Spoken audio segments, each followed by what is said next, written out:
Pues había una noticia sobre estrategias para frenar la caída de la economía colombiana. Otra noticia era sobre un joven que había en Facebook, en vivo y en directo, había matado a un viejo. Lo había visto todo el mundo y cuando llegó la policía se suicidó. Todo esto en vivo. Y otra noticia decía: aumentan las alertas en Colombia por deslizamientos e inundaciones. Y la otra noticia era que 3 miquitos que se habían robado del zoológico de Medellín habían sido recuperados y habían sido llevados nuevamente a su casa. Y realmente esa era la única noticia medio esperanzadora que había. Yo decía: qué cosa tan impresionante que la única noticia medio esperanzadora sea protagonizada por 3 miquitos, porque todas las protagonizadas por humanos son realmente desesperanzadoras. Pues ese es un poco el tema de esta charla, y como decía Juan Andrés ahora muy generosamente, yo espero que quede un mensaje de optimismo dentro del realismo, pero tenemos que ver cómo nos conectamos y dónde estarían las estrategias para ese optimismo. No quiero irme a enredar en este cabo. Esta foto es tomada el 27 de septiembre del año 2015, es el día que hubo un gran eclipse lunar. Creo que acá lo vieron seguramente también. Y esta es mucho de lo que ven acá. Esta es una charla que yo estoy actualizando permanentemente. Tengo el gusto de conocerme con Luis Fernando Sorno acá presente, nos conocíamos a través de Twitter. Este es mi cuenta en Twitter, donde muchas de estas cosas están permanentemente apareciendo. Muchas gracias. Esta es una vista de Bogotá, desde Bogotá. Y allá al fondo ven ustedes el Nevado del Ruiz. Acá están en Santa Cecilia. Sobre todo como en esta vez no están nevados, y este es el Nevado en Tolima. Pero ¿por qué desde Bogotá si esos nevados están en la cordillera central? Porque forman parte del paisaje de Bogotá. Y cuando amanece o atardece a veces, quiere decir que tenemos una visibilidad de 140 kilómetros. Y no solamente son visualmente parte del paisaje de Bogotá, sino que también desde el punto de vista de los suelos tienen mucho que ver. La cordillera oriental a la que pertenece Bogotá no es una cordillera volcánica. Sin embargo, los suelos de gran parte de los cerros orientales de Bogotá son suelos volcánicos. Los suelos del páramo de Sumapaz son suelos volcánicos porque la ceniza de las erupciones de esos volcanes atraviesa el Valle de Magdalena, recorre una distancia de 140 kilómetros o más y deposita esas cenizas. O sea, esto es interesante reflexionar qué significa el paisaje, qué es parte del paisaje. Está mostrándome ahora dónde queda Sabaneta, por ejemplo, Envigado, y piensen ustedes que, digamos, sin importar los límites políticos arbitrarios, de todas maneras todo eso forma parte del paisaje de Itaúí y a su vez Itaúí formará parte del paisaje de nosotros. Ahí está el Ruiz. Acá viene quedando, por acá queda el aeropuerto del Dorado. Este es en la tarde, a veces hay la fortuna de verlo en las tardes. Y este es el famoso eclipse del 27 de septiembre. Una de las cosas que hemos ido perdiendo en nuestra cultura urbanocéntrica, es decir, centrada en las ciudades, es el hábito de mirar al cielo. Y de vez en cuando hay hechos excepcionales como este, y ahora el 21 de agosto hay un gran eclipse solar que desafortunadamente no van a pasar aquí, no se va a ver aquí, se va a ver a todo lo ancho de los Estados Unidos, pero digamos es importante. Y el Código de Recursos Naturales, por ejemplo, habla de la contaminación, de la protección del paisaje, pero normalmente se habla nomás de la protección del paisaje diurno, pero no de esa dimensión importantísima que es la contaminación del paisaje, o el paisaje nocturno y la contaminación lumínica, que es su mayor amenaza. Ahora que están pensando precisamente en el plan de ordenamiento y del municipio, sería interesante reflexionar. Yo desde hace mucho tiempo vengo trabajando y escribiendo sobre el tema del derecho a la oscuridad, entendiendo como la posibilidad de ver estrellas, de ver planetas, y creo que ahora por primera vez le está llegando el momento a eso. Alguien puede decir, pero bueno, ¿a quién le importa ver estrellas o ver el cielo nocturno? Y resulta que hay una organización de Estados Unidos que se llama International Dark Sky Association, Asociación Internacional del Cielo Oscuro. Dicen que más o menos el 13% de la energía que se consume en una ciudad es alumbrado público, y el 35% de ese 13% es contaminación lumínica. en términos que ellos utilizan, no es luz que se utiliza para alumbrar el suelo, sino que se utiliza para alumbrarle la barriga a los aviones, o sea, para contaminar el cielo. Y si a alguien no le interesa el paisaje nocturno y considere que eso es una cosa sin sentido, de hippies o de poetas, que a veces se utiliza ese término peyorativamente, de todas maneras, en términos de ahorro de energía, en términos de ahorro de emisiones y en términos de ahorro de plata puede ser significativo. Reducir el 35% de sobrecostos. Y eso se traduce entonces, por una parte, en que se puede volver a ver el cielo, pero por otra parte también en calidad de vida, por ejemplo, de las aves, de los insectos, inclusive de los seres humanos, que dependemos en gran medida de los ciclos, los llamados ciclos circadianos. Dependemos de la cantidad de luz o de oscuridad. Entonces, creo que ese es un momento importante que viene, algo que está ocurriendo. Yo me miro en el espejo por las mañanas o veo volar un avión y me siento absolutamente fascinado de pertenecer a la especie humana. Vivía en Popayán yo hace unos años y recuerdan ustedes que venía un avión de Panamá y ya tenía el aeropuerto de Cali al frente y cometió un error el piloto con el piloto automático y el avión hizo una vuelta y se estrelló contra las montañas y se mató todo el mundo menos un pasajero. La gente consideraba que eso había sido un milagro. Entonces decían, si usted ha sido testigo de algún milagro que tenga que ver con la aviación, llame y cuente. Yo estuve llamando todo el tiempo ocupado hasta que al fin me contestaron. Yo llamaba desde Popayán, entonces sí, para participar en el programa. Entonces, decía, sí señor, ¿usted ha sido testigo de algún milagro que tenga que ver con la aviación? Yo sí, claro. Entonces cuente, a ver, dije, no, pues yo vivo en Popayán, la semana pasada salimos de Popayán, llegamos al aeropuerto de Palmaseca en Cali, 2 horas después, 5 de la tarde, a las 7 de la noche tomamos un avión para Bogotá, arrancó el avión y a las 9 de la noche, después de atravesar el Valle del Cauca, la cordillera central, el Valle del Magdalena y subir a la cordillera oriental, aterrizamos en Bogotá a las 9 de la noche. ¿Y cuál es el milagro? Yo les dije, ¿les parece poco? Señor, este es un programa serio, ¿no? Ya menos. Y no, a mí me parece una maravilla. Pónganse usted a pensar lo que significa volar un avión. A raíz de lo del accidente reciente, de lo de Chapecoense, yo hacía una mención de algo que había escrito también recientemente, que está publicado en un libro, que habla sobre el indicador, sobre los desastres evitados como indicador de desarrollo. Y es que cada día hay aproximadamente 100.000 vuelos en el mundo. Y de esos 100.000 vuelos solamente hacen noticia el que se cae. Pero los otros 999.999 no hacen noticia. Y el hecho de que no se caiga no es porque estuvieron de buenas, es porque detrás hay toda una estructura humana y tecnológica que hace que pueda pasar eso, que un avión despegue desde Newton y Bernoulli, que descubren los principios que permiten que el avión vuele, hasta el mecánico que ajusta el último tornillo de manera adecuada. Entonces eso es una maravilla, que logremos hacer eso, que logremos hacer el internet, que logre alguien tomar idear en la mente una pieza musical y después tomar unos trozos de madera con cuerdas y hacer que eso que ha ideado se convierta en una sinfonía, y otros que la graben y otros que graben un video como el que vamos a ver al final de esto. Eso es un prodigio de especie humana. Pero al mismo tiempo somos la peor de las plagas que han existido en este planeta desde que existe la vida hace 4.000 millones de años. Entonces estamos en ese dilema entre ser un prodigio del universo, un prodigio del cosmos, y ser la peor de las plagas que han existido. ¿Qué es el cambio climático? El cambio climático es los efectos de la activación que ha hecho el planeta Tierra de todo su sistema inmunológico para tratar de deshacerse de la plaga. Como cuando el organismo produce fiebre para tratar de deshacerse de una bacteria, de un virus que lo ataca. Entonces ahí tenemos el dilema. Si vamos a ser capaces de ponernos del lado del sistema inmunológico de la Tierra, vamos a seguir forzándolo a que trate de sacarnos, porque acaba sacándonos definitivamente. Esta fue el título de la charla en el primer diálogo de la estupidez. Dice, una estupidez de especie o una especie de estupidez. Y me basaba en la definición que da el diccionario de la Real Academia, que dice que estúpido es ser necio o falta de inteligencia. Pero fíjense ustedes que para ser estúpido hay que tener inteligencia humana. Así como para ser malo hay que tener inteligencia humana. En la naturaleza ningún ser de la naturaleza es estúpido. Ningún ser de la naturaleza incurre en la maldad.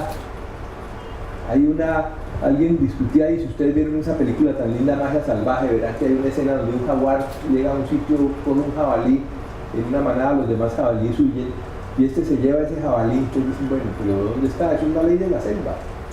Digo, mire, si ese jaguar ha cogido el jabalí más débil, seguramente, o sea, ha hecho selección natural, se lleva ese jabalí para su nido y alimenta a sus crías con ese jabalí, y ya. Si fuera un humano, no solamente cogía el más vigoroso de todos los jabalíes, sino que además los mataba a todos y después talaba el bosque. Entonces, fíjense ustedes que existen esas cadenas tróficas en los animales, y la famosa ley de la selva es una ley donde existen cadenas tróficas, mecanismos de competencia y todo, pero todo es autorregulado. Entonces, ahora vamos a ver un ejemplo, pero digamos el reciclaje es una parte esencial de la ley de la selva. Todo lo que cae se recicla de manera natural. En ese otro organismo vivo, parte del ecosistema, que es un organismo vivo más grande, que es el suelo, donde eso que va de la vida hacia la muerte, y la muerte después cae al suelo, y en el suelo lo muerto se convierte en materia prima para nueva vida. Eso es de la esencia de la ley de la selva. Esos mecanismos de autorregulación, de competencia autorregulada, todo eso es parte de la ley de la selva. Cuando se habla de la ley de la selva en el tráfico de Bogotá, y me imagino que en Medellín a veces dirán también, esto es la ley de la selva, ojalá fuera la ley de la selva, es todo lo contrario. Y uno de los objetos de esta charla también es que tratemos de recuperar palabras que han sido secuestradas y violadas, y les demos un sentido real a esas palabras, una valoración real. Por ejemplo, yo me revelo de que algo tan rico como la mermelada se haya vuelto síntoma de corrupción. ¿Qué más rico que un pan con mermelada? Y resulta que ahora la mermelada es corrupción. No, terrible, es una palabra secuestrada, la palabra mito. Miren ustedes que oímos todos los días mitos sobre el SIDA, mitos sobre el cambio climático, mito como sinónimo de mentira o de error, cuando el mito es lo que le da sentido a la existencia. Hay un libro muy lindo de Joseph Campbell que se llama El poder del mito, y hay muchos estudiosos del mito, Joseph, un soviético, pues soviético porque hizo todo su trabajo cuando era la Unión Soviética. Entonces, esa cosmovisión integral que le da sentido a la existencia es un mito. El Big Bang es un mito basado en la ciencia, pero es una cosmovisión integradora que además nos asigna un papel. Entonces, esa palabra mito es otra de las palabras que hay que recuperar. Y ahora vamos a ver otros acá adelante.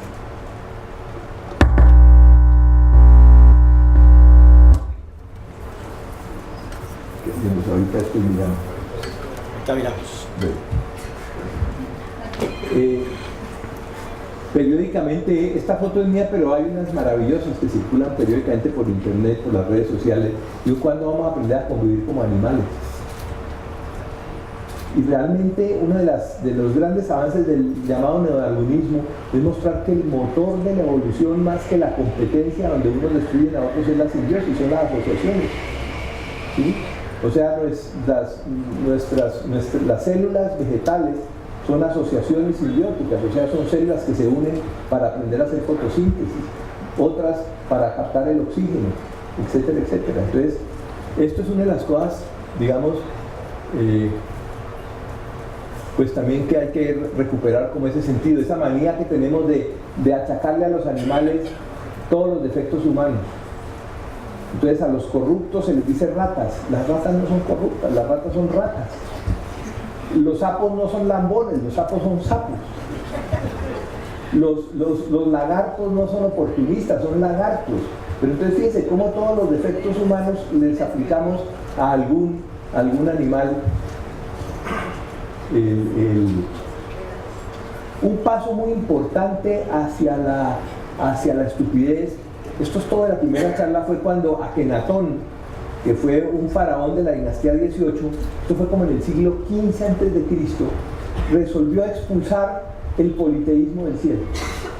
Y dijo, solamente hay un Dios, además muy interesante porque ese Dios era el sol, solamente hay un Dios, y hasta que sea el sol a mí me parece una linda aproximación al tema de Dios. Pero Akenatón dijo, solamente hay un Dios verdadero y yo soy el representante de ese Dios en la tierra, o sea que cualquier cosa con ese Dios tiene que ser a través mío. Y eso fue una cosa absurda porque entonces ya convierte algo tan profundo como el sentimiento religioso en una estructura de poder y en una estructura, digamos, de dominación. Eso fue un paso importantísimo. En estos días estaba leyendo yo una historia de los egipcios escrita por Isaac Asimov, el autor de ciencia ficción, Y ya en ese momento, estamos hablando del siglo XIV antes de Cristo, en ese momento Siria era un centro de conflicto en todo el mundo antiguo. Y era invadida, y desde Siria invadía, y yo decía, increíble que llevemos 35 siglos, porque esto es siglo XIV antes de Cristo más 21, 35 siglos, y Siria sigue siendo un núcleo de conflicto, imagínense. Inclusive ahí pensaba cuando decía que Akenatón había reinado del siglo XV antes de Cristo al siglo, a no sé qué decía, o del 1470 y pico al 1421, yo decía, duro para esas culturas anteriores a Cristo que les tocaba medir el tiempo al revés. ¿Cómo harían para saber eso? Otro avance hacia la estupidez, esta es de las pocas fotos que hay aquí que no son mías, es Marilyn Monroe, por supuesto. La habrán visto allí, supondrán que la foto no es mía, pero creo que una de las más estúpidas pasos que hemos dado a los seres humanos es el machismo. Y en gran medida la crisis planetaria se debe a la imposición del modelo de la mentalidad machista en nuestra relación con la naturaleza. Inclusive con algo que tiene mucho que ver con todo lo que viene en la charla ahora, es que cuando ese prodigio de especie que es la especie humana evoluciona y cuando aparece la corteza cerebral, con ese hardware que es la corteza cerebral aparece un nuevo software que es la razón humana. Y la razón se vuelve un método de conocimiento absolutamente integrador. Y entonces tomamos eso que se confunde con el concepto de la racionalidad o la razón occidental como la forma oficial del conocimiento, y como los hombres, y no hablo de los hombres como especie en general, sino de los machos de la especie somos lo oficial, entonces para nosotros los hombres la razón. Y a las mujeres dejémosles otra forma de conocimiento secundarias, que ellas sigan con esa pendejada. Y entonces, por ejemplo, a esa forma de conocimiento tan importante como es la intuición le ponemos apellido. Y siempre que hablamos de intuición, hablamos de la intuición femenina, cuando la intuición es una forma de conocimiento propia de los seres humanos y es una manera de acceder a los sistemas complejos, de entender los sistemas complejos. Hay estudiosos de la teoría del caos que dicen la única manera realmente de entender integralmente un sistema complejo es a través de la intuición, porque si tratamos de hacerlo a través de la razón analítica lo disgregamos y lo cortamos en sus partes, pero deja de ser el sistema. Entonces una de las cosas que tenemos que hacer es para los hombres recuperar también la capacidad de la intuición. Hay otra forma muy linda de conocimiento que es la compasión, pero me voy a la compasión en el sentido etimológico de la palabra, que es compartir la pasión. O sea, ¿qué puede sentir otro ser vivo? Y si somos capaces de sentir en nosotros mismos lo que siente otro ser vivo. Y ese otro ser vivo puede ser un animal. Ahí está todo el debate, por ejemplo, de las corridas de toros en este momento. Y la gran pregunta ahí, en mi concepto, no es si es tradición o no es tradición. La gran pregunta es, ¿el toro siente dolor o no siente dolor? Al toro le molesta. En estos días yo en Twitter ponía, si usted decía, en ese debate es absolutamente fundamental preguntar la opinión del toro, ponerse en el cuero del toro y preguntar eso. Decía, si quiere saber si el toro siente o no siente, pídale a alguien que le clave un tenedor en la nuca a ver si usted siente o no siente. Entonces, digamos, compasión más que lástima, más que pesar, es compartir la pasión. Y compartir la pasión también con otros seres que no necesariamente son mamíferos cercanos, como es el caso de un toro, sino con otros seres como puede ser un río, como puede ser una quebrada. A mí me pareció muy interesante cuando veníamos para acá que vimos las obras de canalización de la quebrada Doña María, pero entrando aquí una foto de 1910 de un puente y un señor mirando la quebrada de la María desde ese puente. Miren la foto del cauce de la quebrada de la María en la foto de 1910 y miren el cauce de la María. Entonces pónganse en el papel de la quebrada de la María y piensen qué estará pensando la quebrada de la María. ¿Qué piensa una persona que calza 42 y le ponen de pronto unos zapatos 35? ¿Cuánto avanza?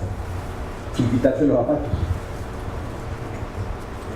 Y por supuesto otra forma absolutamente terrible de la estupidez que es el racismo. Y esa idea de darle, confundir lo negro con todo lo negativo. Me falta poner una foto que tomé recientemente desde el avión del río Bogotá, después del salto del Tequendama, que es cuando viene más contaminado. Y yo ponía, miren las aguas negras del río Bogotá, son absolutamente blancas. ¿Por qué? Por la espuma de los detergentes y de todo esto que viene allá. Pero lo negro siempre es, digamos, connotación negativa. Otra palabra que tiene una pésima prensa es caos. Entonces, cuando hablamos de algo desastroso, decimos esto es el caos. Cuando realmente el caos es el orden que no entendemos. Un orden que no es el orden lineal que hemos creado los seres humanos, sino que esta es una foto de la selva amazónica, eso es un caos. En cambio esto es orden. Estos son cultivos de soya en la pampa argentina. Y es un modelo muy parecido al modelo Sidres que ha sido tan debatido ahora para la altillanura de la Orinoco. Entonces, esto es típico humano, así como esto es caos, esto es otro río amazónico, y esto es orden. Donde ustedes vean línea recta, ahí aparece el orden humano. Esto es un humedal en Bogotá, absolutamente caótico, y este es un humedal al que ya le han puesto orden. O sea, ya es una piscina, usted no puede hacer lo que le da la gana, sino que tiene que tener ese orden. Normalmente cuando a los sistemas caóticos intentamos imponerles un orden humano, lo que hacemos es generar una cantidad enorme de entropía, o sea, de desorganización del sistema, y generamos desastres. Nuevamente un humedal de Bogotá, y nuevamente el mismo modelo de orden de la humanidad. Esto es producto del caos, esto es cerca de mi casa y en una caminada con Luna, que ustedes van a ver más adelante.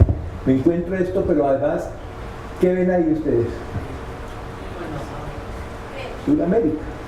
Fue increíble, pero además en ese momento yo tenía la fortuna de estar en un proceso que para mí fue muy interesante y qué rico decirlo acá. Yo estaba coordinando un foro sobre biodiversidad en Urabá. Y preciso, ese día aparece aquí en este sitio, Urabá, esto es como una señal maravillosa.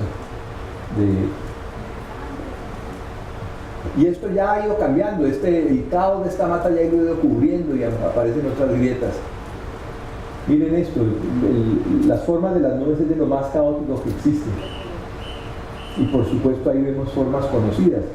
Y si ustedes salen sintonizados de acá y están mirando al cielo, se van a dar cuenta de que esto no es una forma aleatoria, sino es una forma que se repite con relativa frecuencia en el cielo. Entonces es como si la forma, como si el perímetro de los continentes fuera una especie de este mismo proceso, pero a lo largo de millones de años, mientras esto es una cosa que dura segundos. Si uno no tiene la cámara ahí, muy rápidamente desaparece. Pero van a ver que esta forma es lo que en caos se llama un atractor extraño, o sea, algo hacia lo que los sistemas caóticos van a converger.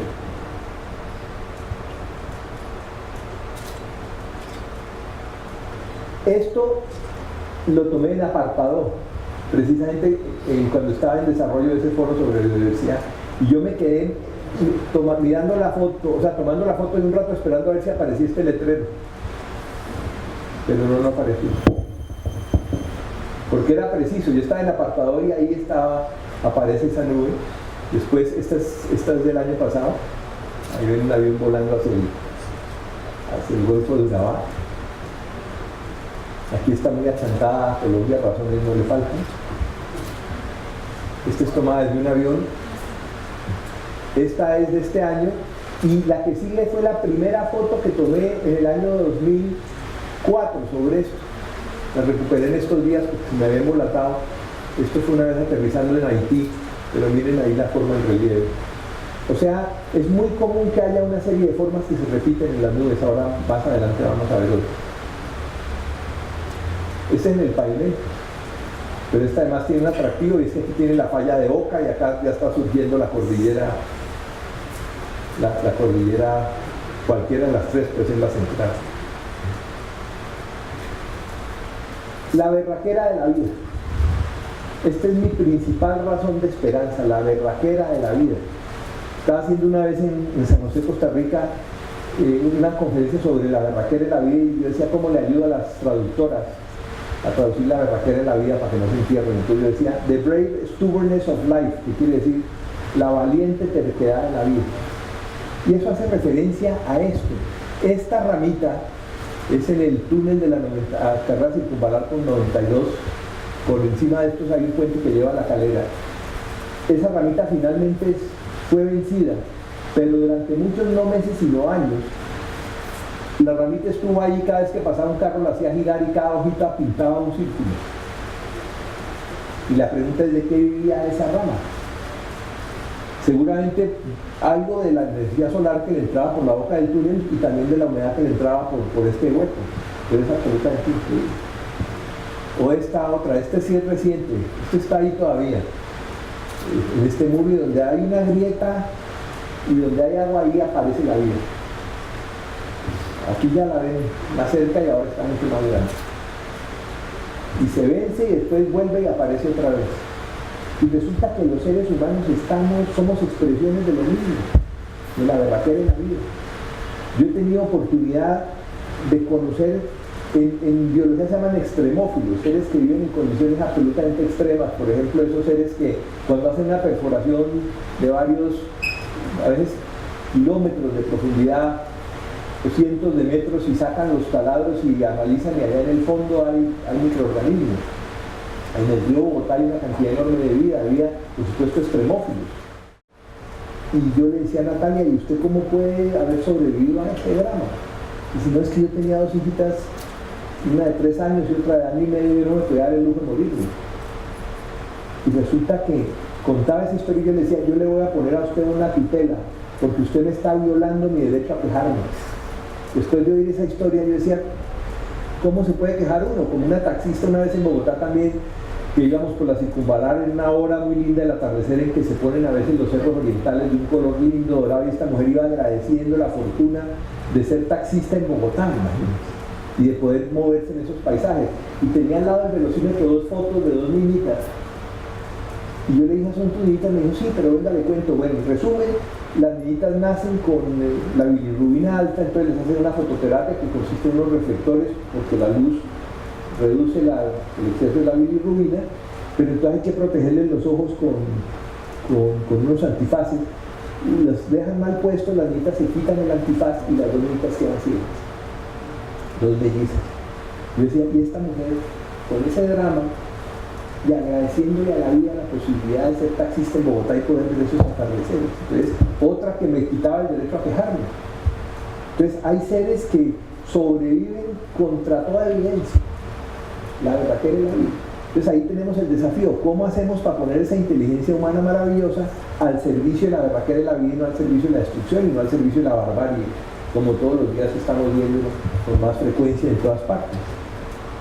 Miren esto.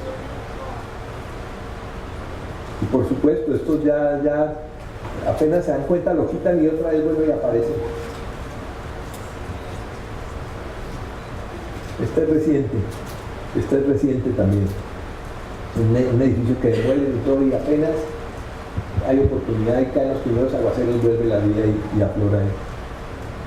Esto es cerca de la desembocadura del río Magdalena en Barranquilla.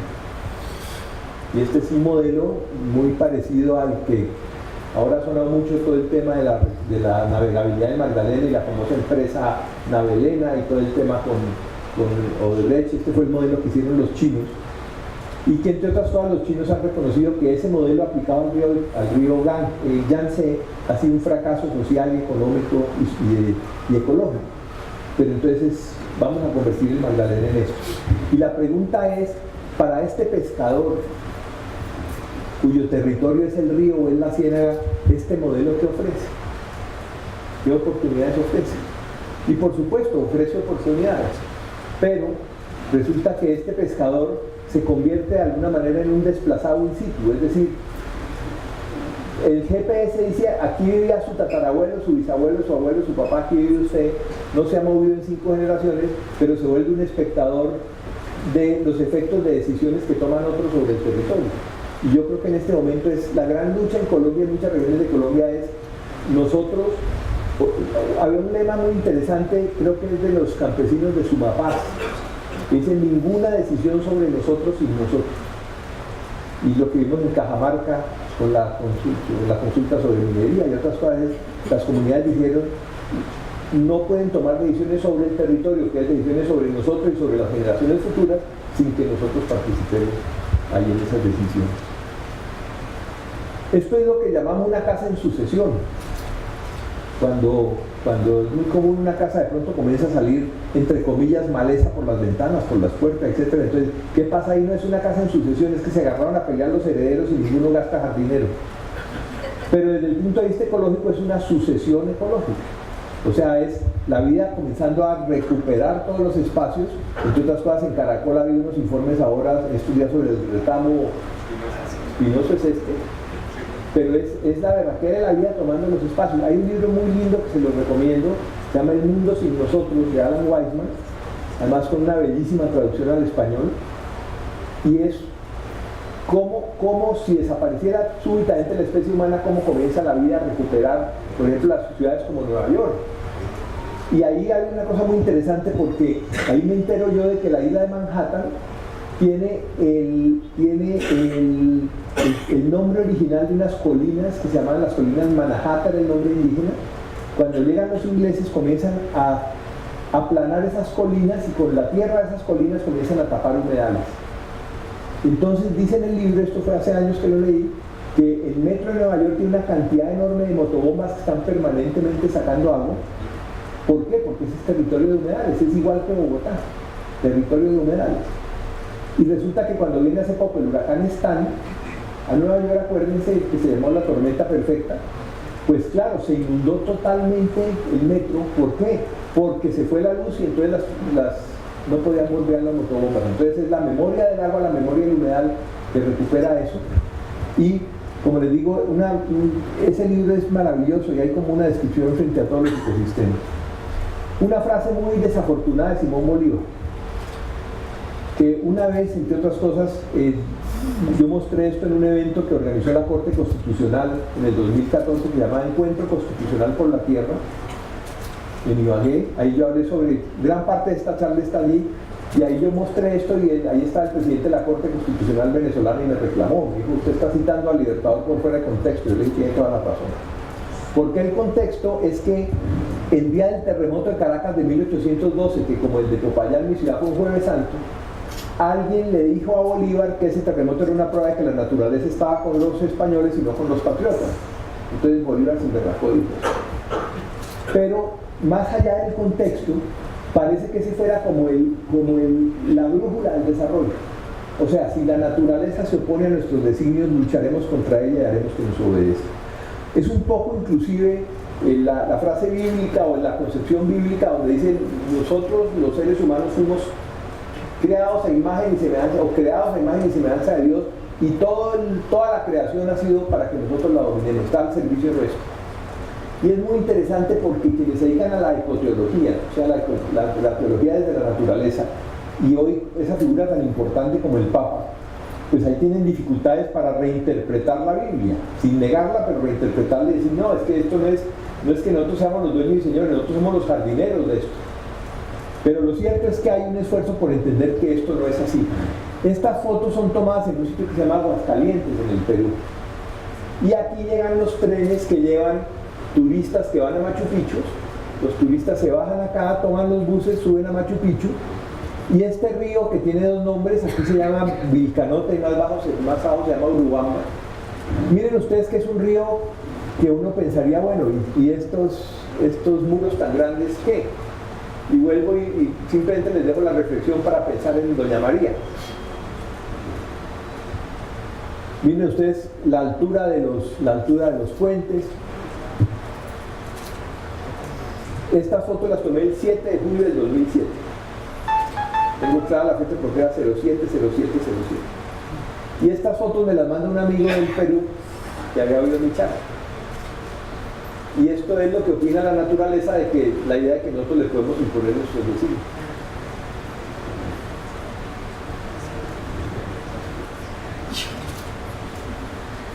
Y aquí aguanta los muros, pero mandan la inundación entonces a lo que se llama el Valle Sagrado, mandan la inundación aguas abajo. Esto hay que pensarlo. ¿Hasta qué punto nosotros podemos tomar decisiones sobre el agua sin consultar con el agua.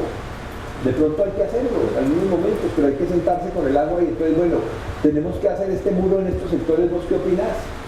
Y el agua se manifestará de una u otra manera, pero la mayor parte de esos que llamamos desastres naturales es la reacción de la naturaleza protestando por las malas, porque en el momento de las decisiones no le preguntamos por las buenas. Miren ustedes en estos días las noticias sobre los arroyos de Barranquilla, por ejemplo. Bueno, ahora sobre todo a Colombia. En Popayán, de donde yo soy, hay un centro comercial que se llama Campanario, que está absolutamente inundado. ¿Por qué? Porque lo hicieron sobre una humedad. Y así en muchísimas partes de Colombia. Siempre que hay un desastre hidrometeorológico que tiene que ver con el agua, con el clima, con el agua, pregúntense ustedes qué derecho fundamental le ha sido violado al agua y ahí aparece la causa del desastre. Y hay quienes dicen que eso no tiene sentido, que el agua no puede ser, o que un río no puede ser objeto de derechos, que una humedad no puede ser objeto de derechos, pero el agua no entra en la discusión. Simplemente le quitan al agua el derecho al cauce, por ejemplo, y se vuelve una rebelde sin cauce. ¿Qué pasó aquí en Salgar? Ustedes lo tienen cerca, en Salgar, en Antioquia. La quebrada Liboriana, una rebelde sin cauce.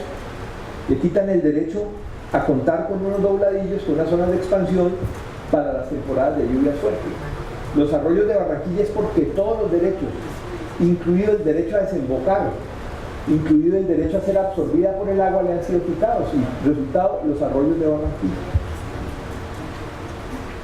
En cambio, este río, esto es en Uzbekistán, pero aquí tenemos ríos muy parecidos, en el límite entre el Cauca y el Valle, por ejemplo, hay un río que se llama el Desbaratado. Se imaginarán por qué se llama el Desbaratado. Pero miren ustedes que a este río claramente se le está respetando lo que la Constitución colombiana llama el derecho al libre desarrollo de la personalidad. ¿Sí? O sea, ahí ya se dieron cuenta de que el río es loco, pero en lugar de ponerle camisa de fuerza al loco, entonces abrámonos nosotros y le dejamos una zona de expansión. Entonces, este es un concepto de ordenamiento territorial distinto al que vimos antes. El que vimos antes es ordenar el territorio en función del turismo. ¿Por qué? Porque cuando comienza el auge turístico de Machu Picchu, entonces la señora que vendía choclos en una tolda pone un restaurante y el señor que tenía una posada pone un hotel, y tienen que comenzar a restringirle los espacios al río para ir ocupando su cauce. Entonces es ordenar la naturaleza en función de las prioridades humanas. En cambio aquí es ordenar las actividades humanas en función de la dinámica de la naturaleza. Muy probablemente este río va a causar, posiblemente acá arriba sí, pero por acá abajo es muy probable que no utilice. ¿Por qué? Porque tiene todo un espacio para desarrollar libremente su personalidad. Esto es interesante, esta noticia es del 16 de abril. Wanganui, el río de Nueva Zelanda, que tiene los mismos derechos que una persona. Justicia India declara a los ríos Ganges y Yamuna como seres vivos con derechos. Y este es un salvavidas para el atrato. La Corte Constitucional sentencia que el río atrato es un sujeto de derechos, no es una cosa. Miren lo interesante. Ya hace unos años eso era cosa de hippies. Y uno hablaba de esto y por ahí tú te ponía ahí este que se fumó. Que se fumó la corte neozelandesa y la corte de la India y la corte colombiana. No, es entender lo que estamos hablando ahora. Esos son seres vivos que tienen derechos y que no entran en la discusión jurídica o filosófica, sino que los van a reclamar por la fuerza cuando no los atienden por las buenas. Y esto es todo lo contrario. Este es el pobre río Tuluá. El río Tuluá nace en el páramo de las Hermosas, por encima de los 3.500 metros de altura, en una distancia corta baja a 1.000 metros de altura, que es el Valle del Cauca, y cuando en su recorrido se encuentra de pronto esta costra, como digo yo, esta próstata inflamada, que comienza a estrangularlo. Y por supuesto tiene que generar desastres, porque las zonas que tiene para expansión pues han sido totalmente ocupadas. Pero no es porque los desastres sean naturales. O sea, es natural que se produzca, pero porque hemos generado los humanos condiciones para que se produzca, pero no porque la naturaleza lo quiera, sino porque le hemos quitado el derecho a contar con esas zonas de expansión. Esta es la fotos tomadas en el año 2010, antes de comenzar el fenómeno de La Niña. Esto es en La Mojana, que es el núcleo de la Colombia anfibia. El año pasado el Instituto Humboldt entrega un estudio, un inventario de humedales de Colombia, donde dice que, siendo muy estrictos en el concepto, el 30% del territorio colombiano son humedales. Y si nos ponemos más laxos e incluimos los márgenes de los ríos y quebradas, diríamos que el 100% del territorio colombiano son humedales, incluyendo La Guajira. Hay una coterránea de ustedes, Teresita Betancourt, que ha hecho un trabajo lindo sobre humedal, sobre acuíferos. Y en el estudio del documento del Humboldt dice los humedales que no vemos, pero es todo lo que hay debajo de La Guajira, por ejemplo, que es un humedal. Entonces, este es un país que pertenece al agua. Y esto es La Mojana en temporada seca. Miren ustedes el tamaño de los pueblos. Imagínense ustedes si esto se puede controlar con dictas. ¿Quién es el personaje más conocido en la Colombia andina de esa zona, por ejemplo, del Plato Magdalena? ¿A quién conocemos del Plato Magdalena? El hombre caimán. Claro, porque ahí el desafío es caimanizar todo. ¿Saben qué? Dos cosas que me han impresionado a mí muy negativamente recientes. Un titular que vi en un periódico un día, que esta es La Mojana, dice: vuelve el flagelo de las inundaciones a La Mojana. Y me acordaba yo de una vez que a la oficina donde trabajaba una hija mía, llegó un vendedor a ofrecerles unas medicinas a las mujeres para eliminar el flagelo de la menstruación. Yo creo que es la única vez que mi mujer y yo hemos incitado a mi hija a que sea grosera con alguien. Le digo, si vuelve, insulta. Es lo mismo. Es decir, en la medida en que la mujer tenga menstruación no se parece al hombre, y si no se parece al hombre no va a poder acceder a cargos importantes. Miren la mentalidad machista, pero además influyendo sobre la alteración de algo de la esencia biológica de un organismo. Entonces, ¿cómo es posible que se hable de que para La Mojana, que es el corazón de la Colombia anfibia, las inundaciones son un flagelo?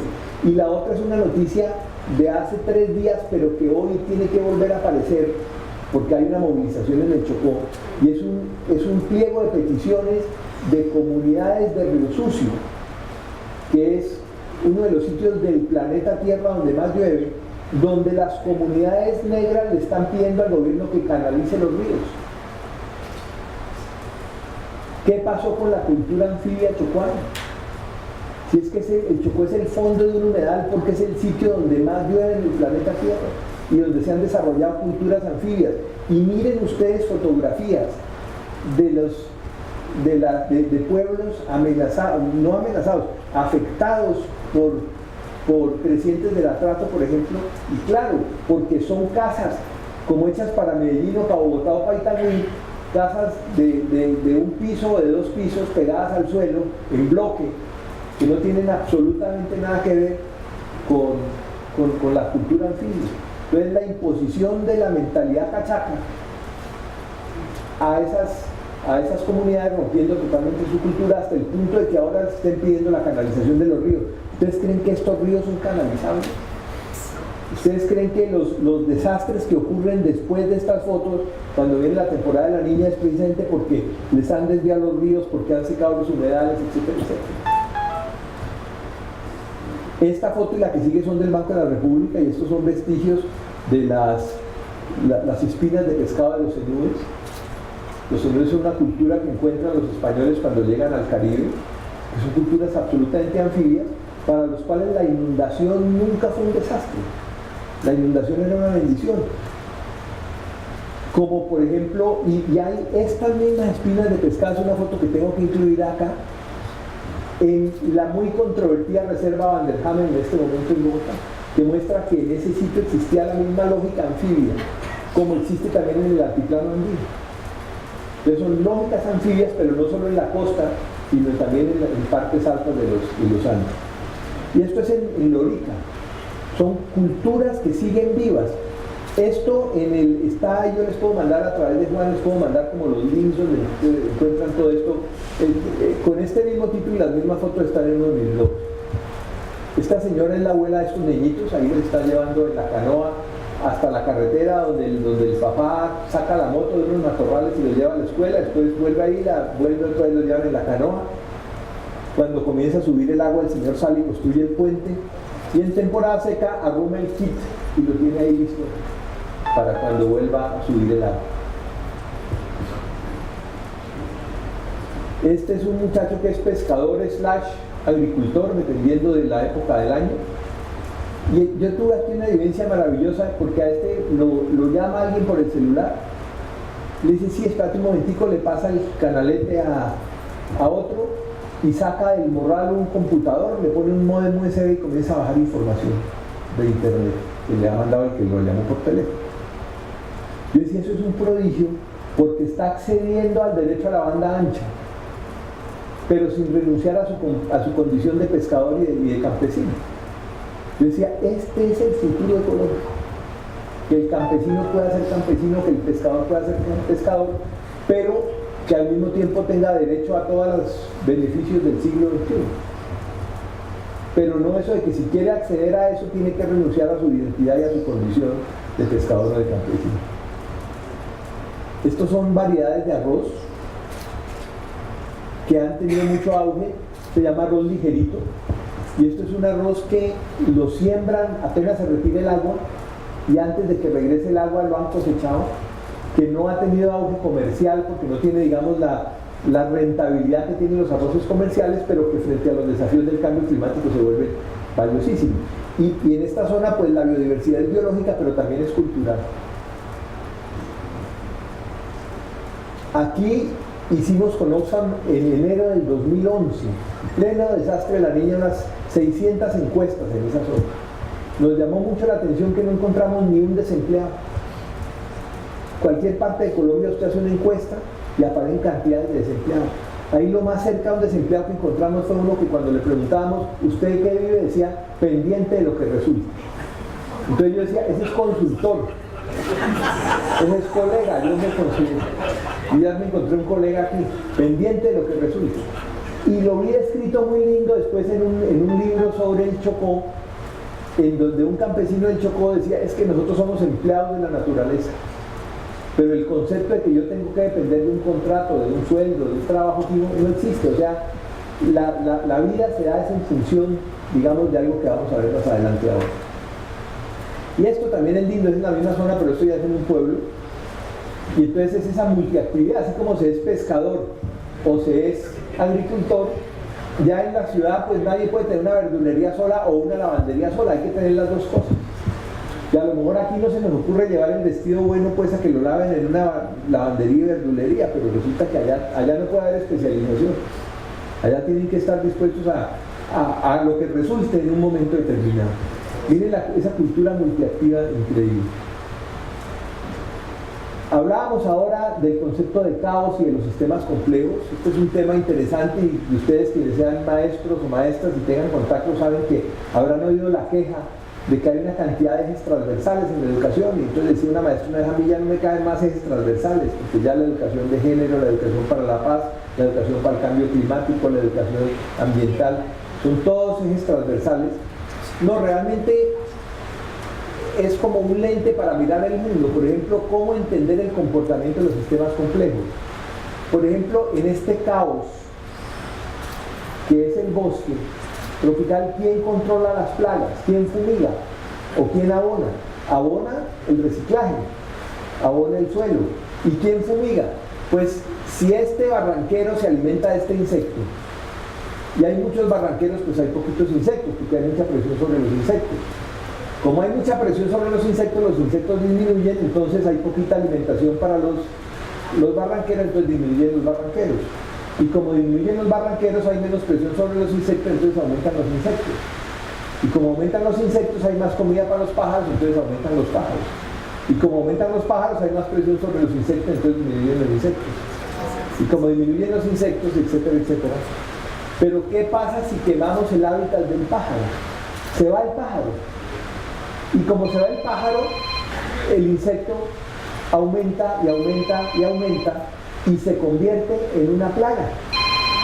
Pero ninguna especie tiene en sí misma la condición de plaga. una especie se convierte en plaga es cuando desaparecen los controles ecológicos que regulan su tamaño, el tamaño de la población o que regulan su comportamiento. Y una de las razones por las cuales los humanos nos hemos vuelto plagas es porque hemos destruido precisamente o nos hemos, entre comillas, liberado de todos esos controles. Y entonces nos hemos convertido en una plaga que además ha desarrollado un discurso para justificar su condición de plaga. Entonces, justifica nuestra condición y que justifica nuestra aparente derecho a disponer de todos los demás seres vivos. Miren ustedes, volviendo al tema del racismo, que nosotros pasamos hasta no hace mucho tiempo, a mí me llamó mucho la atención, no sé si vieron una película que se llama Talentos Ocultos, sobre unas mujeres negras en la NASA, que en una institución científica como la NASA, hasta hace relativamente poco existiera ese racismo y ese machismo. Hasta hace poco dominó el planeta una ética etnocéntrica, donde solamente una raza tenía derechos, y esos derechos incluían el derecho a imponerle lo que les daba la gana a todas las demás etnias, incluyendo el derecho sobre la vida y la muerte de las demás etnias. Y eso lo hemos superado, yo diría que no solo aparentemente, es decir,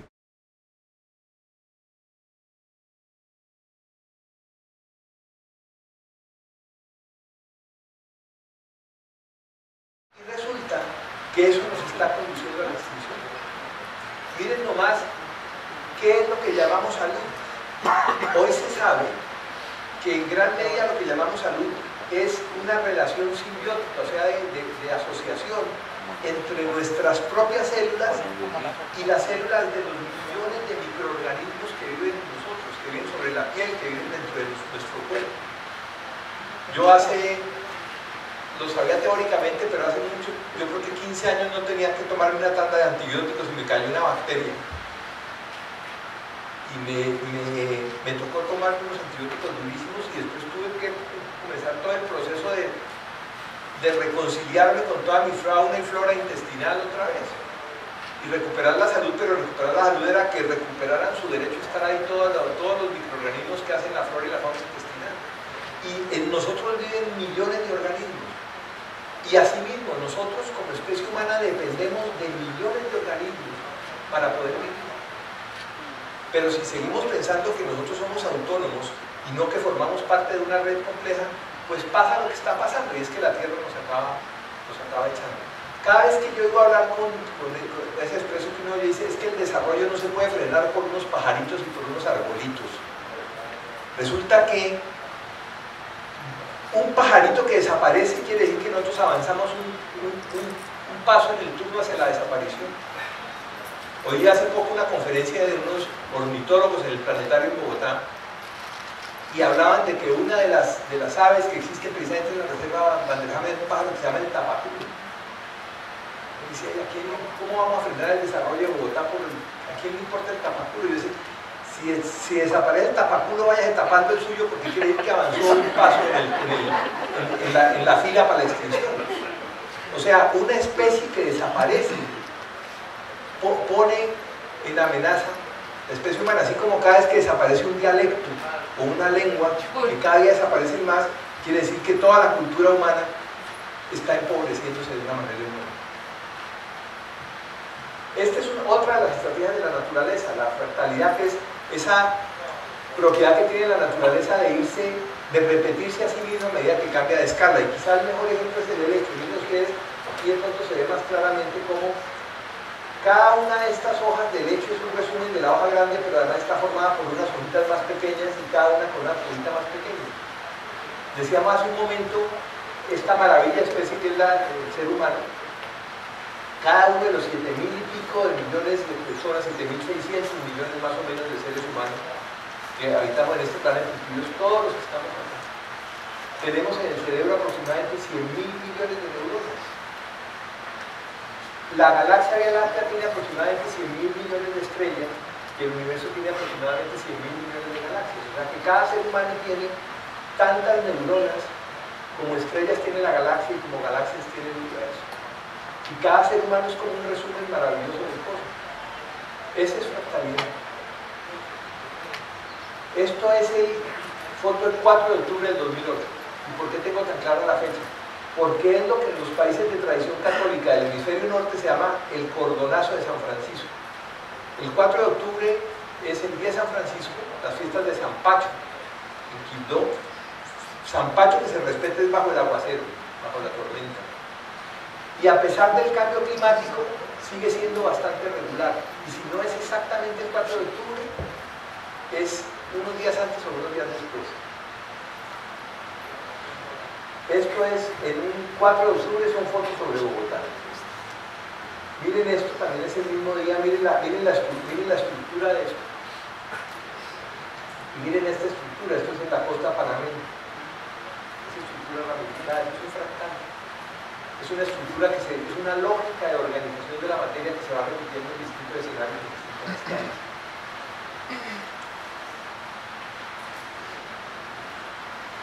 Este es un selfie, pero es que nosotros estamos también llenos de estructuras ramificadas en nuestro organismo.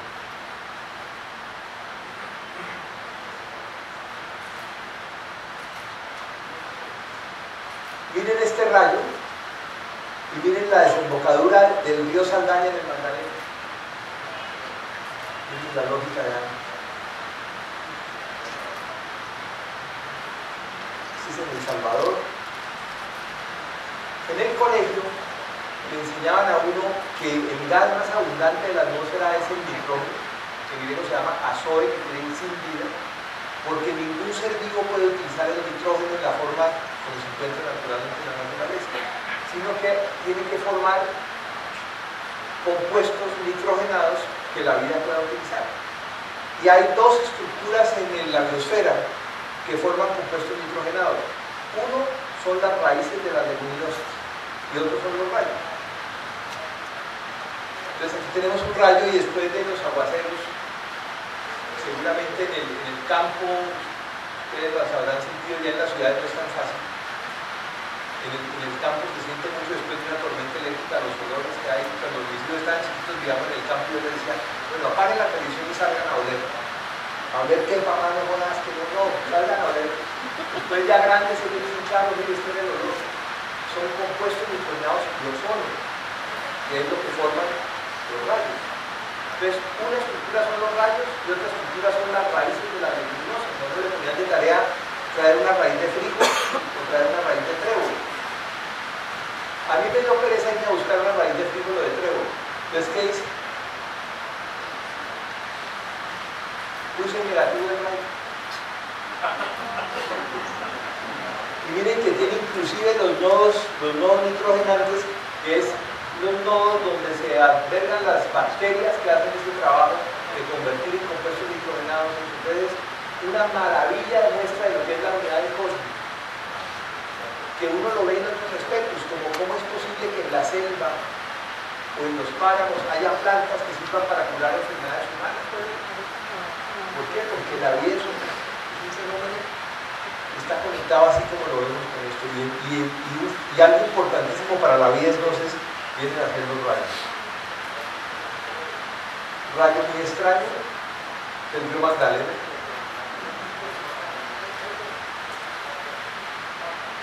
Esto es muy interesante. Sierra Nevada de Santa Marta en Dibuya. Al fondo está la sierra, esta es una tormenta que comienza y aquí vamos a tener una realidad que ojalá no lleve la luz eléctrica. A mí me toca seguir una carreta en oscura. Pero miren esta foto que la tomé ya bien. Miren en primer lugar que esto es una cuenca perfecta. Miren el río principal, miren las subcuencas, miren las microcuencas. Pero lo otro es una pregunta que todavía no he podido entender totalmente, no le encuentro una respuesta. Es que el 6 de octubre del año 2015, 6 de octubre del año 2015, un rayo mata 20 mamos vivos en la Sierra Nevada de Santa Marta. Y mi pregunta es, ¿cómo es que 20 mamos, cuya función principal es ordenar el territorio a partir del conocimiento de cada particularidad del territorio y a partir de lo sagrado? Es decir, que iban a haber dicho, si este sitio se lo pidieron los rayos, este sitio es tan sagrado que aquí no podemos cometer ninguna actividad humana, y mucho menos una casa donde se va a concentrar. Pues en un sitio de rayos hacen una casa, una campurba, una casa ritual, viene una tormenta y el rayo mata a 20 personas y deja una cantidad más de vida. Entonces, ese ordenamiento tradicional, ordenamiento del territorio a través del mito, cuando hay el mito de que un bosque no se puede tocar porque pertenece al duende, ahí hay toda una sabiduría ecológica que dice si se destruye ese bosque, perdemos la capacidad de convivir con esa quebrada. Nos pasa lo que pasó en Mocoa. Si el mito del duende sigue vigente en el Putumayo, dice las cabeceras de esas quebradas no se pueden tocar y nos podemos meter a las orillas del agua porque la quebrada es sagrada, seguramente no hay el desastre que hubo ahora. Pero entonces, ¿qué pasó con los magos? Y ahí comienza uno a reflexionar como cuando se va perdiendo la cultura, se van volviendo más vulnerables los territorios. Esto es en el Pacífico, en el Andén Pacífico, esto es el territorio de Risaralda. Miren la forma de este río.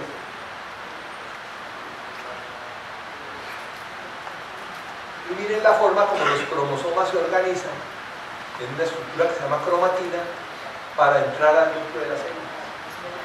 Miren ustedes la lógica tan increíble del río y la lógica tan increíble de los cromosomas. Entonces, nuevamente, es la misma estructura y la cargamos en nosotros.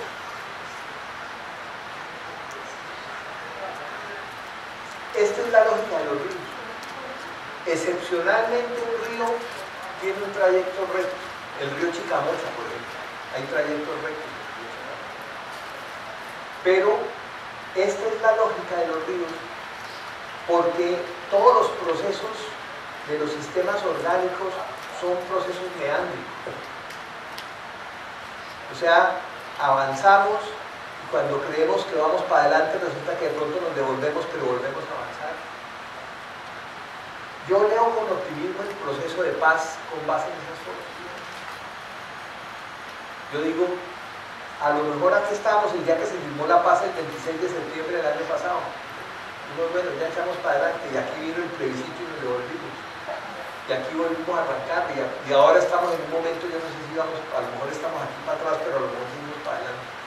Yo he tenido situaciones muy complejas en las manos después del terremoto del país, después de estos posgrados que hacemos referencia hace un rato. Uno dice, bueno, ya el viernes a las 6 de la tarde avanzamos un tramo importante en este proceso. El lunes ya seguimos para adelante, que el lunes nos hemos de vuelta.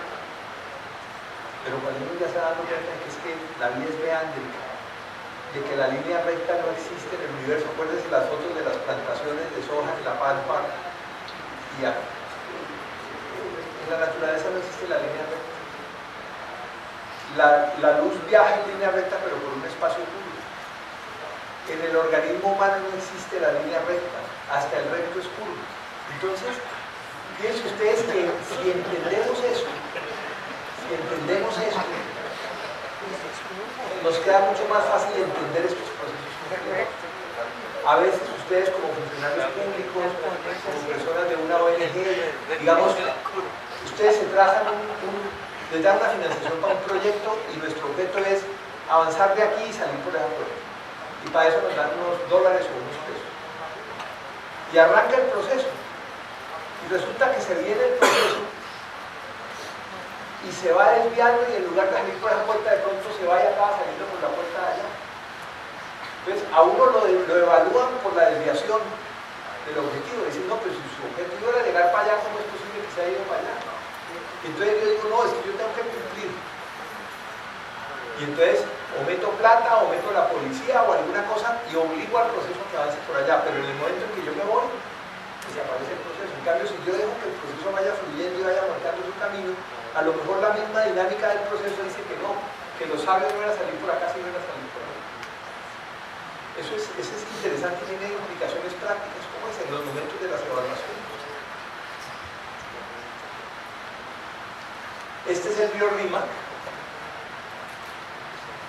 El Rímac es un río que atraviesa Lima y el Callao. Además es chévere porque aquí está en el Callao. Rímac quiere decir el hablador. El 30 de abril, en el periódico de Lima salió un artículo mío. Tengo muy clara la fecha porque menos de un día después vino el desastre de Mocoa. Pero yo estaba comentando el desastre del Perú en ese momento. Decía, todos los ríos y todas las quebradas se volvieron rímacs. O sea, todos comenzaron a hablar y a protestar.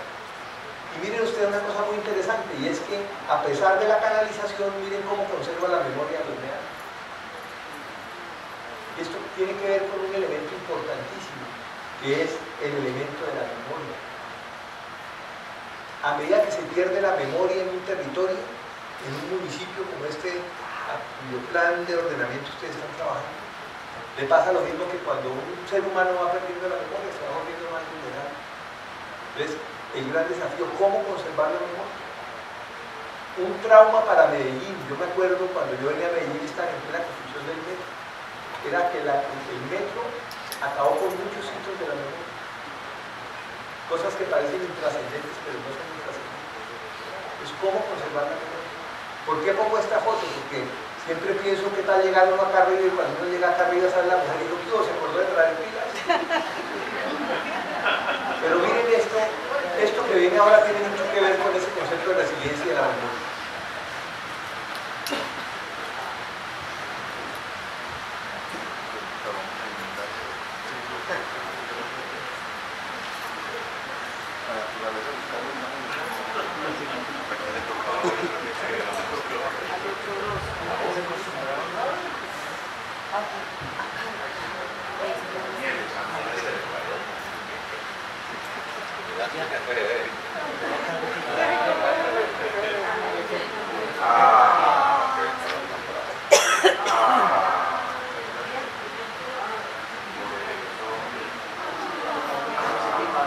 Ojo a este momento, ojo aquí.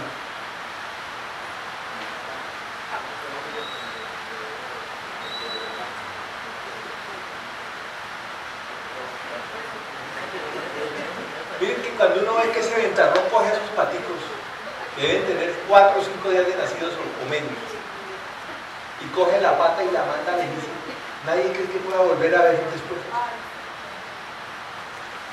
Yo estoy seguro de que los paticos tienen por allá en sus células la memoria de sus parientes que se atraviesan el Atlántico, que migran del Canadá y vienen a África. Y saben que intuitivamente que mirándose unos a otros, pues para mí de las escenas más bellas que he visto es esto de la pata con todas las plumas al revés atravesando con los paticos, pero después de una cosa que uno ve como imposible. Pero miren esta maravilla. Y lo están haciendo esos paquetes. Bueno, esto es en el río Molino, en las cabeceras del río Molino de Popayán, un deslizamiento a raíz de un aguacero muy fuerte del 24 de diciembre del año 2013. Miren ustedes la carretera como queda, completamente sepultada, troncos de carretera, y comenzamos a hacer un trabajo ahí en Popayán alrededor de el volcán Puracea, que hay gran parte de la historia del Cauca en esta zona. Pero esto es una reflexión sobre el territorio. Y a medida que yo voy avanzando, van pensando ustedes en el territorio de Cali. ¿Qué es el territorio? El territorio no es un espacio demarcado en un mapa por unas coordenadas. El territorio es un ser vivo. Y es un ser vivo que nace del matrimonio indisoluble entre la dinámica de los ecosistemas y la dinámica de las comunidades. Y como en todo matrimonio, cuando uno se casa, se transforma. Cada cónyuge se transforma. Se transforman las comunidades cuando entran en contacto con los ecosistemas y sus dinámicas, se transforman los ecosistemas y sus dinámicas. Y el conjunto de todas estas transformaciones es un ser vivo que se llama territorio. Y es un ser vivo que tiene su sistema inmunológico y que es válido desde el planeta Tierra. Quizás lo que marca este momento de la historia, no solamente humana, sino de la vida en la Tierra, es que el planeta, que es el gran territorio, dijo, no, yo no soy un objeto, yo soy un ser vivo. Y no soy solamente un actor, sino que soy el director de la obra. Entonces, todo este territorio no es un escenario de fondo de las decisiones humanas, es un actor que hay que descubrir la manera de preguntarle a usted qué opina. Bueno, esto es el Tolima, el Ruiz, este es el Cerro Negro, un volcán un poco conocido.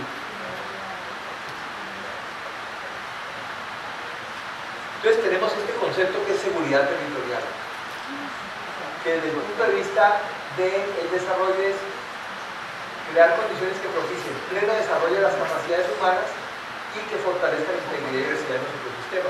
Como es un matrimonio indisoluble, tiene que ver las dos cosas, o todos en el suelo, todos en la casa.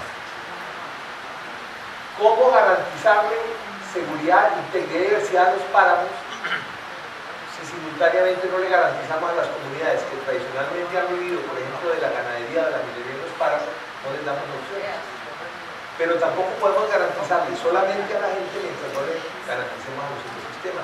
Ahora hay un debate sobre la entrega a reinsertados, por ejemplo, de zonas de reserva forestal, o sobre la legalización de tierras a campesinos que están ocupando parques nacionales, que puede ser una gran amenaza para los ecosistemas, pero para no amenazar a los ecosistemas, entonces la gente hay que buscar alternativas. Y eso entonces es un trabajo muy difícil, pero si arranca solamente la defensa del ecosistema, dejando la comunidad atrás, o solamente la defensa de la comunidad dejando el ecosistema, tarde o temprano hay un desastre.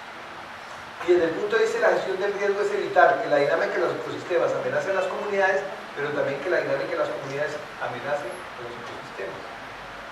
¿Cómo hacemos para que las comunidades o las dinámicas humanas de Itagüí no amenacen la cuenca de la quebrada Doña María?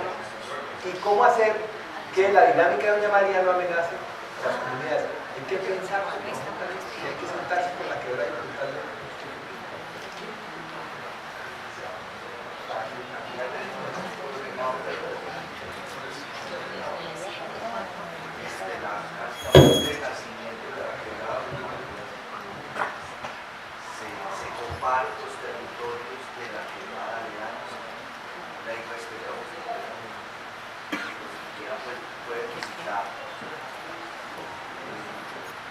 Las playitas de claro hacia arriba, donde está lleno de población. La asfixiamos y nosotros aquí hasta abajo. La última que pasó se llevó como a Paz y pero ese problema aquí, ya ocupamos todas las fuentes de nacimiento de agua, subnormales o normales. Entonces, recuperar esa memoria está ahí la cantidad de plata podríamos reinventar dónde nos vamos a volver a situar o dónde nos volvemos a situar o cómo nos situamos, pero cambiando el tipo de relación, que por supuesto no es fácil.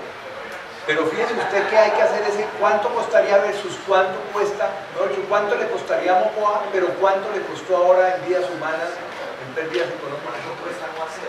¿Cuánto cuesta no hacer? Ese es un desafío y yo esperaría que de aquí surgieran algunas, por supuesto no soluciones, pero por lo menos algunas inquietudes. Eso en cuanto a la parte de preocupación, sin contar que cada ser humano debe tener 22 años para respirar bien. Ya estamos asfixiados en el área de todos los días hay más anillos dudosos, anillos cardíacos de la moto, de los carros, de las empresas. Se toma una decisión radical de que todo se vuelva eléctrico. Y como le digo, y es un problema que tiene Bogotá. Ahora ya quedó claro, dicen, pero ¿cómo es posible que Medellín tenga el problema de contaminación y Bogotá no? Lo que pasa es que, y eso lo dijo el alcalde de Medellín, es que nosotros sí mostramos, pero Bogotá no muestra. Pero el problema de Bogotá es nunca más grave todavía. Aquí hacemos lo mismo la pena, si ahí está el indicador y lo aceptamos, le agachamos la cabeza y al otro día lo tomamos por el bus, el carro, la moto, todo lo que contamina no se enferma, pero ya menos Somos conscientes. estamos en una etapa del vuelo donde decimos que sí, pero no hacemos. Ahí es donde hay que pensar porque solo los humanos no podemos. Necesitamos cómo construimos alianzas con esos otros para poder solucionar el problema. ¿Qué es seguridad? Esa es otra palabra que ha sido secuestrada y violada. Yo insisto mucho en usarla porque hay que recuperar el sentido integral y el sentido civil de la seguridad. La seguridad, digamos, desde este punto de vista, vamos a mirar unos clavos. Este clavo es la capacidad del territorio de ofrecer una serie de bienes, como el agua, por ejemplo, esta agua que está cayendo ahora, pero también una serie de, a mí no me gusta la palabra servicios, no me convence del todo, pero una serie de condiciones que permiten que el agua siga siendo una bendición y no se vuelva una amenaza. Digo, toda agua es bendita, pero uno se puede ahogar en agua bendita si no toma las precauciones adecuadas. Entonces, por ejemplo, el agua es una bendición, pero el agua tiene que tener por dónde correr, dónde desembocar, dónde expandirse, suelos que la absorban, suelos que protejan el golpe del aguacero, vegetación que protege el golpe del aguacero contra el suelo. Entonces, a eso hace referencia a eso. Pensemos esto desde el punto de vista de los derechos, derecho a la vivienda, a la salud, a la educación, a la recreación, a la comunicación. Entonces, ¿qué pasa con la educación si se va el agua? Hay que cerrar la escuela y no hay derecho a la educación. ¿Qué pasa con la educación si se inunda la escuela? Hay que cerrar la escuela y se pierde el derecho a la educación. ¿Qué pasa con la educación si no se inunda la escuela, pero se inunda el barrio aledaño a la escuela? La gente se tiene que ir a albergar a la escuela y tampoco hay derecho a la educación. ¿Qué pasa si el suelo pierde la capacidad de sostener unas casas en un aguacero fuerte como pasó en Manizales? No hay derecho a la vivienda. ¿Qué pasa si se bloquea la carretera por un deslizamiento? Se pierde el derecho a la comunicación. O sea, para ejercer todos estos derechos tiene que haber una marca de precios. La capacidad que ofrece el territorio para generar riqueza económica. Entonces yo tengo una industria. ¿Qué necesito? Trabajadores calificados, que es una marca entre la educación y mi empresa. Trabajadores con sus necesidades básicas satisfechas, que es trabajadores que tengan acceso a todos estos derechos. Pero necesito energía, que tiene que ver con la capacidad del territorio para generar esa energía, y en gran medida depende del agua. Necesito energía, o sea que aquí tiene que haber otra marca, pero la energía puede depender precisamente de que haya agua.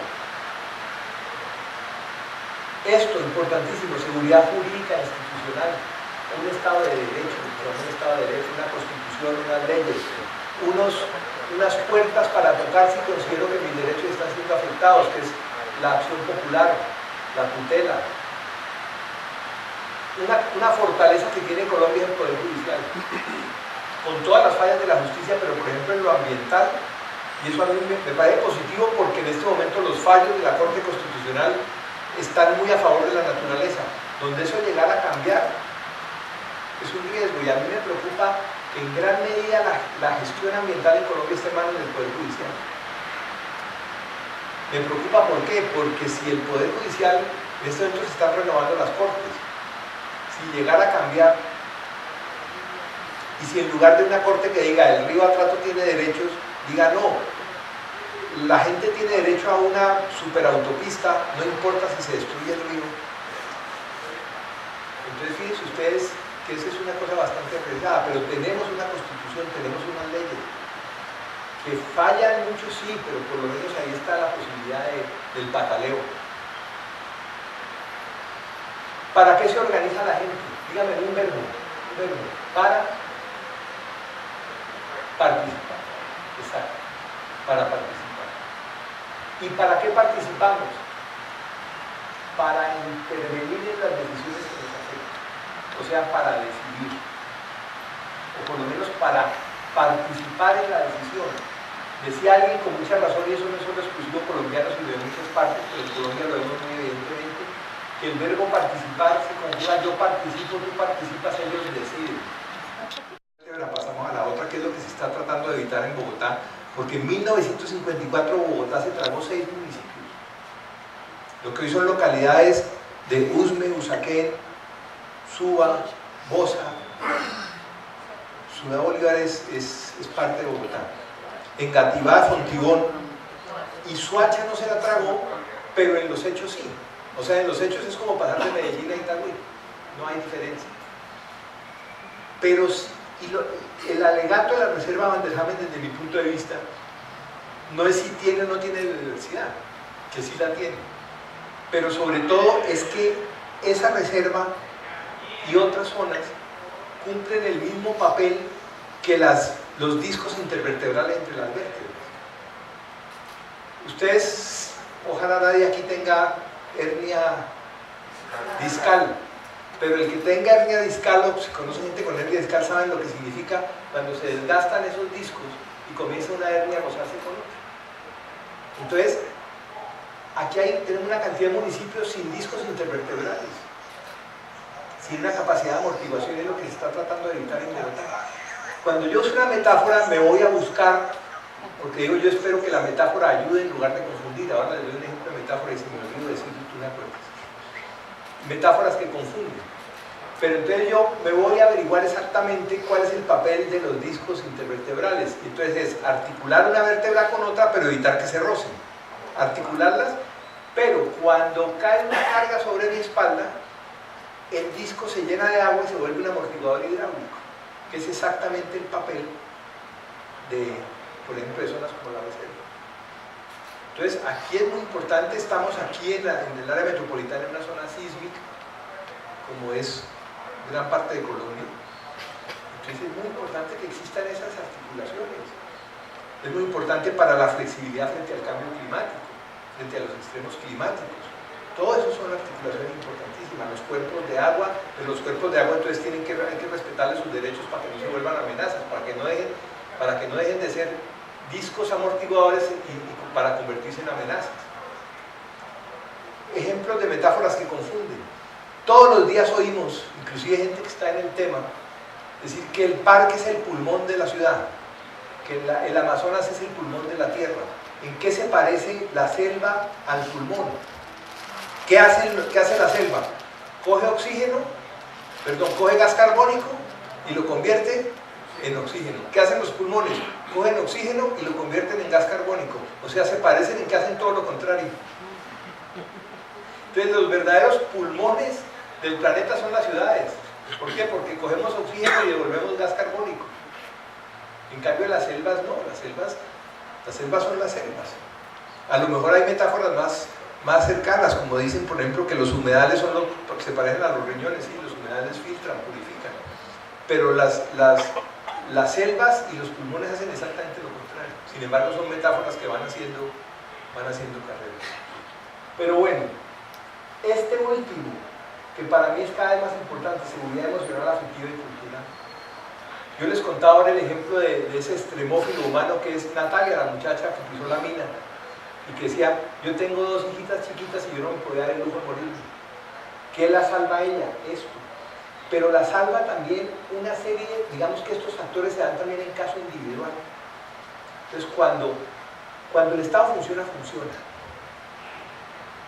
Acuérdense el niñito de Clara Rojas, un niñito que lleva a un campesino en los llanos, lo lleva a un sitio de bienestar familiar, ahí lo examinan, dicen, Dios está desnutrido, lo mandan para Bogotá y no saben que era Clara Rojas ni sabían que era nada. Era un niñito de un campesino anónimo, dice, cuando el Estado funciona, funciona. ¿Sí? Y resulta que en muchos casos, no diría que en todos, pero en muchos casos cuando se reporta una persona que ha pisado una mina, se activa toda una red de organizaciones estatales, de ONGs, y comienzan a darle acompañamiento a la persona y mucha gente sale adelante. Entonces la persona aprende otro oficio y comienza a generar sus propios ingresos y dice, yo no voy a depender de otro, yo puedo haber quedado incapacitado, pero yo puedo generar ingresos. Viene todo el elemento afectivo, viene todo el componente estatal. Entonces, a nivel individual, esto que es válido para un territorio grande, también en el territorio individuo, de alguna manera se produce. Pero estos son clavos. Imagínense ustedes un territorio donde hay una empresa muy poderosa, pero una empresa muy poderosa sin hamacas con esto. Esa empresa se puede volver una amenaza para todo lo demás. O hay unos niveles de organización muy grandes, pero se ha destruido todos los ecosistemas. O hay unos ecosistemas muy poderosos, pero el Estado está quebrado, que es el problema de muchísimos de los territorios donde hay parques nacionales, donde hay territorios indígenas que como no generan impuestos, entonces los municipios son pobrísimos cuando son los municipios más ricos en biodiversidad, más ricos en cultura, más ricos en prestación de servicios ambientales y más pobres en términos fiscales. Entonces, más importante que los clavos son las hamacas, porque este tejido es el que genera este territorio, que es un territorio seguro. y un microterritorio, y volvemos ahora al ejemplo del referendo, que es esto que es la familia y la comunidad segura. Y cuando hablamos de la familia, podemos hablar de la familia ampliada, el gallo, la gallina y los pollos, o podemos hablar de las familias bipersonales, que son una madre soltera o una viuda con un niñito, una niñita, o un hombre solo con un niñito, ¿sí? O unos abuelos con unos nietos, porque muchísimas, entre otras cosas, por el conflicto armado, generaciones intermedias se desaparecen. Pero ¿qué es la familia? Es un sitio donde yo pudiera cargar la batería de la fe, donde yo llego vaciado y encuentro calor humano, ¿sí? Entonces, esto es una cosa importantísima. El tema de género. ¿Qué pasa si, por ejemplo, se cocina con el combustible que no es el adecuado? Se cocina con cocinol o inclusive con leña. ¿Quién es la primera que lleva el bulto? La que cocina, que normalmente es una mujer. Y si alguien pisa una mina, que es una falla aquí de la seguridad jurídica institucional y queda discapacitado, es normalmente alguna mujer de la familia la que tiene que hacerse cargo de la persona discapacitada, que puede ser la mamá o la esposa o una hija o una hermana, pero normalmente es una mujer. Y si falla la mata entre el bosque que produce el agua y el acueducto y los niños comienzan a tomar agua de mala calidad y se enferman, la que tiene que quedarse cuidándolos normalmente es la mamá. Y si la mamá trabaja, tiene que ver cómo se clona, o la hermana mayor tiene que salirse del colegio para quedarse cuidando a los niñitos. Entonces la mujer es la principal afectada de cualquier falla ecológica. Sugerencia concreta para el proceso del plan de ordenamiento de Tahuí, hacerlo con perspectiva de género. Si quieren con esa cosa ahora que es como mostrar el diablo, ¿cómo es que le dicen la ideología de género? No, la ideología de género no es que nos vamos a volver todos. La ideología de género es que hay que tener en cuenta las especificidades de cada género. Después en Salvador hubo 2 terremotos muy grandes en el año 2001, 13 de enero y se repitió el 13 de febrero, 2 terremotos enormes. Yo hoy después, a mí me llamaba mucho la atención ver que en las evacuaciones las mujeres salían con la piedra de moler. Y por supuesto una piedra de moler es pesadísima. Pero, ¿cómo se les ocurre para una evacuación llevar una piedra de moler? Pues la llevaban. ¿Por qué? Porque esta seguridad emocional, afectiva y cultural está aquí. Se da alrededor del fogón y alrededor de la comida, y la base de la comida salvadoreña es las tortillas. Y las tortillas, el maíz se muere en eso. Entonces, es todo un ritual. Y las oficiadoras de ese ritual son las mujeres. Entonces, como si a mí me dicen, puede evacuar, pero no puede llevarse computadora. No. Entonces, fíjese usted que las necesidades de las mujeres, los aportes de las mujeres no son los mismos que los hombres. Y pensar que si le conviene al hombre, le conviene a la mujer, no. Entonces, ese elemento de género es esencial. No como un capítulo, sino que hay que mirarlo transversalmente en todo el plan de ordenamiento territorial. Y otra cosa, un amigo me decía una vez, vos te has dado cuenta que si a uno le aparece un monstruo, nadie grita papá, uno grita mamá. ¿Por qué? Porque esa batería de la seguridad afectiva, emocional y cultural, la primera fuente de recarga es la mamá. ¿Sí? Entonces, este es un tema también importantísimo.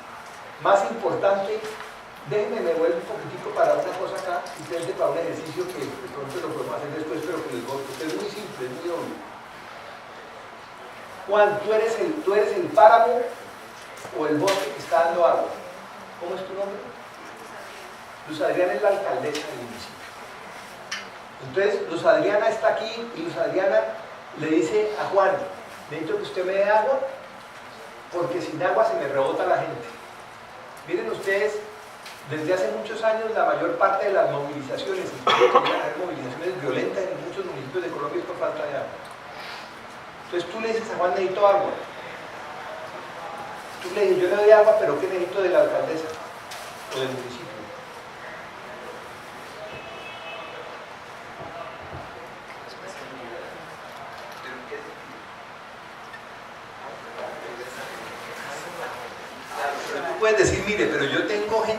que tiene ganado en el páramo. Yo tengo gente que está haciendo agricultura en el páramo, entonces yo necesito que usted, municipio, compre el páramo a estos campesinos, o que se pueda hacer una cosa para que los campesinos puedan derivar ingresos de proteger el páramo. Entonces se necesita plata, entonces van donde ti que eres el hombre de la plata. Necesitamos que usted, que es el hombre de la empresa, usted amplíe la oferta de empleo para los campesinos que no pueden quedarse en el páramo y que tienen necesidad de otras cosas. O para poderles comprar una tierra cerca donde puedan tener el ganado pero sin afectar el páramo. Entonces se dan cuenta cómo se va tejiendo la telaraña.